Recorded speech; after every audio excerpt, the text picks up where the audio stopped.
Guys, dire sila nagpuyo sa sa may septic tank na hindi pa nagamit. Dito sila nagtira.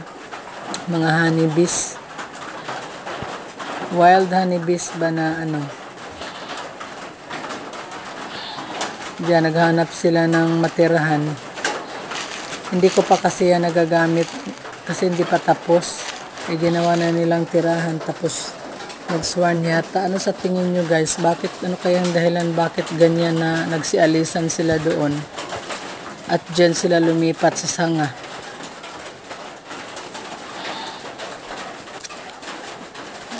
Hindi ko alam bakit parang ayaw na nilang tumira doon sa may simento.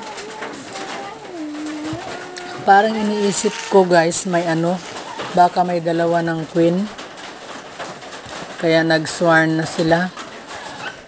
Siguro kung dalawa na ang queen, kung sakaling hindi pa umalis yung iba doon sa ilalim ng septic tank, so ibig sabihin, dalawa na nga ang queen. Kasi dito daw sa inaanuhan nila, kinakapitan, sa ilalim daw niyan, mayroong queen. Kung hindi pa rin umalis doon sa may septic, so dalawa ang queen, ibig sabihin, nagsaswarm na sila dahil dalawa na.